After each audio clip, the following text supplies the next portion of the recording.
Ξέρεις, είχα έρθει για διακοπές στη Θάσο. Ναι. Και η φίλη μου η Σωτήρο μου λέει: Πάμε να γνωρίσει τον Δημήτρη Βαριά, ο οποίος είναι φοβερός αγιογράφος. Και του υποσχέθηκα, ότι όταν θα ξανάρθω για ρεπορτάζ έρθω να τον δω. Τι γίνεται? Καλά, φίλε μου Δημήτρη. Σε τι υψόμετρο είσαι? Γύρω στα 300 μέτρα. Καλά είσαι. Μια χαρά. Το χειμώνα δεν κλείνεσαι? Ναι. Καλώς το. Εδώ είναι. Καλώς τον. Εμείς τα είχαμε πει, Εμείς τα είχαμε πει εδώ. Καλώς τον. Έχουν μείνει από τα αδέλφια πόσα εδώ? 6. 7. Τώρα είναι 7 εδώ? Ναι. Είναι Όχι, όλα. 6 είναι. Τώρα. Ναι, Λείπει η Άννα. Ποια, η μεγάλη? Όχι, η τρίτη. Η τρίτη. Ναι, θα έρθει το μεσημέρι. Εδώ είναι το ησυχαστήριο του Δημήτρου Βαριά. Εδώ, άλλος πιτσιρικά. Καλά, να σου πω κάτι τώρα, έτσι επί της ουσίας. Πώς αποφάσισες ερημίτης, αγιογράφος και 7 παιδιά μαζί? Πολύ τεκνός, ναι. Ναι. Καλά είναι, τι να πω. Μιλάμε σαν Ανικό επειδή είμαστε φίλοι, επειδή έχουμε γνωριστεί και επειδή πλέον οι τύποι έχουν μπει στην άκρη. Πώς είναι πραγματικά μεγάλος μια οικογένεια με 7 παιδιά? Δύσκολα. Δύσκολα, Δύσκολα, βέβαια. Δεν είναι μόνο το οικονομικό, έτσι. Ακρίβεια πολύ. Στις μέρες μας είναι και... Οι υποδομές, σχολεία, φροντιστήρια. Εδώ στο νησί είναι ζωντανό το νησί. Ζούμε και το χειμώνα, δεν είμαστε καλοκαιρινό νησί. Υπάρχει σχολείο. Φροντιστήρια δεν χρειαστήκαμε ως τώρα. Τα παιδιά τα βγάζουν πέρα μόνα τους. Το μεγαλύτερο το παιδί σας πόσο χρόνο είναι? Και το μικρότερο είναι 7 ημερών. Να σας ζήσει. Και το μεγαλύτερο είναι 17 μισό. Θα τα γνωρίσετε, κάπου εδώ είναι. Εδώ είναι. Καλώς το φίλο μου. Γεια σου. Μου λες, το ότι έχεις έτσι έναν γνωστό μπαμπά, σου λέει κάτι? Όχι. Όχι. Δεν του λέει τίποτα. Το ότι έχει έναν γνωστό μπαμπά. Ζωγράφιζα. Ξεκίνησα από πολύ μικρός, δεν σταμάτησα να ζωγραφίζω μετά το σχολείο. Το είχα αποφασίσει από μικρός, ίσως να ήταν και το τυχερό μου αυτό. Ήθελα να γίνω ζωγράφος. Οπότε κάποια στιγμή στη ζωή μου που κάτι συνέβηκε, πλησίασα περισσότερο στην εκκλησία, δεν μπορούσα να συνεχίσω. Αρρώστια, ατύχημα? Όχι, όχι. Είδες κάτι? Κουράστηκα απλά με αυτά που έκανα. Είπες ότι κάτι συνέβη στη ζωή σου? Ναι, αυτό. Κουράστηκες? Ναι. Κουράστηκα και αισθάνθηκα ότι αν δεν άλλαζα αυτό που έκανα, δεν θα μπορούσα να συνεχίσω πολύ. Αυτά είναι για να μπουν αγιογραφίες, τοιχογραφίες σε εκκλησία? Είναι... Αυτά είναι τοιχογραφίες, ναι. Τοιχογραφίες. Θα επικολληθούν σε εκκλησία. Και πώς θα φανεί ότι είναι τοιχογραφία? Στο τέλος, όταν επικολλούνται, στοκάρονται οι ραφές, όλα αυτά, και επειδή ο μουσαμάς είναι ειδικός, κολλιέται και φαίνεται κάτω η επιφάνεια του σοφά. Ναι. Οπότε φαίνεται σαν τοιχογραφία πραγματικά. Πού αγιογραφείς? Εδώ, έτσι, όπως βλέπω εδώ είναι... Ναι. Εδώ κάνω τοιχογραφίες και στο καβαλέτο κάνω τις φορητές. Τα παιδιά σου έχουν ενδιαφέρον για αυτό που κάνεις? Γιατί ρώτησα το γιο σου προηγουμένως και μου λέει δεν με ενδιαφέρει αν είναι γνωστός ο μπαμπάς μου. Α, ναι, αυτό ούτε και εμένα με ενδιαφέρει. Με ενδιαφέρει προς το να έχω κάποια πελατεία. Να με ξέρει. Την Παναγία γιατί την έχεις κλειστεί εδώ? Δουλεύω με αυγοτέμπερες και το αυγό επειδή είναι οργανικό υλικό, οι μύγες, ίσως κανένα μυρμήγκι, τα τρώει. Ναι. Είναι φυσικά χρώματα? Τα χρώματα είναι φυσικά, ναι. Για μαύρο χρησιμοποιώ καρβουνόσφουγγονί από ελεφαντόδοντο, όχρες, σιένες, πετρώματα. Μία εικόνα σαν και αυτή της Θεομήτωρος που βλέπω εδώ. Και βλέπω ότι έχει και πολύ φύλλο χρυσού επάνω. Αυτό είναι στυλβωτό, είναι 3 φορές χρυσωμένο. 3 φορές χρυσωμένο. Πόσο καιρό σου κάνει μια τέτοια εικόνα? Η εικόνα έχει πάρα πολύ και τεχνικό μέρος, έχει πολλή εργασία στο τεχνικό του μέρος. Δηλαδή το σανίδι πρέπει να κολλήσεις πανί επάνω, μετά στοκαρίσματα, ομολάκες, χρυσό. Τώρα στην ζωγραφική δεν έχει σημασία τόσο ο χρόνος. Άμα υπάρχει έμπνευση, βγαίνει κάτι. Αν δεν μπορεί να το κάνεις υπάρχει, και σε μια εβδομάδα?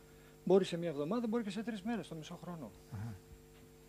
Και το ξύλο που χρησιμοποίησα εδώ πέρα βλέπω σαν να είναι από παλιό καμένο ξύλο. Από τα καμένα της Θάσου. Ναι, κάνω κάποιες τέτοιες εικόνες. Δεν είναι καμένο, είναι παλιά ξύλα. Είναι από παλιά σπίτια της Θάσου. Ναι. Από τις σκεπές, πάταυρα όπως λέμε έτσι, ναι. Καθαρά σανίδια. Αλλά περισσότερο κάνω εικόνες καινούργιες θα λέγαμε, και εκκλησίες. Δημήτρη, βλέποντας, βλέπω και τη Σταύρωση εδώ που είναι από τις πολύ εκφραστικές σου δουλειές. Και ο Άρχον Μιχαήλ επάνω, από τις λίγες εικόνες του που δεν έχει και το κοντάρι του. Ναι, ναι. Έτσι. Δεν ξέρω γιατί το κάνεις αυτό. Κόβω τα κεφάλια μόνο. Είναι που δεν έχεις το κοντάρι του. Είναι ο Αρχάγγελος. Είναι ο Αρχάγγελος, αλλά εδώ είναι λεπτομέρεια του Αρχαγγέλου. Και αυτό Α, έτσι. επιτρέπεται στην γεωγραφία. Δεν είμαι πρωτοπόρος αυτό, ούτε ερετικός. Ναι, αυτό συνέβαινε από πάντα. Αλλά πρέπει να αναρωτιέμαι ότι κάποιος θέλει να του φτιάξει κάτι για το εκκλησάκι του, για το σπίτι του Δημήτρης ο Βαριάς. Εσύ πάνω εδώ στην Καλλιράχη, στη μέση του πουθενά, πώς μπορεί ο Αθηναίος, ο Κρητικός να πιονίσει μαζί σου, τι γίνεται. Εδώ πάνω είμαι 17 χρόνια. Ναι. Το Πάσχα για πολλοστή φορά βρισκόμουν στην Πάτμο. Έχω περάσει από τη Ρόδο και για δουλειές. Επειδή με παραγγείλαν κάποια πράγματα, πήγα να τα παραδώσω. Στην Αθήνα έχω πολλούς πελάτες. Εξάλλου, η δουλειά που κάνω δεν μπορεί να είναι παραγωγική. Δεν μπορώ να παραγώ πάρα πολλές εικόνες. Ναι. Παράγω λίγες εικόνες για εκλεκτούς, ας πούμε. Εγώ θα έλεγα ότι μήπως το ίντερνετ πια είναι η τεχνολογία που μπορεί κάποιος να σου πει Δημήτρη θέλω αυτό, κύριε Βαριά θέλω εκείνο. Ως τώρα δεν χρειάστηκε. Αχα. Η καλύτερη διαφήμιση πιστεύω για τις εικόνες μου είναι οι ίδιες οι εικόνες. Όταν πάνε κάπου μου ανοίγουν καινούργια αγορά. Συνήθως αυτό συμβαίνει. Ποιος Άγιος παρουσιάζει τις μεγαλύτερες δυσκολίες στο να αποτυπώσει τα χαρακτηριστικά του? Όλες οι εικόνες έχουν την ίδια δυσκολία. Η ευκολία στις εικόνες και στους Αγίους για να ζωγραφίσεις κάποιον Άγιο είναι το πόσο κοντά αισθάνεσαι στον Άγιο. Αν ξέρεις δηλαδή, απαραίτητη προϋπόθεση για όλες τις εικόνες, να ξέρεις το βίο του Αγίου. Έτσι.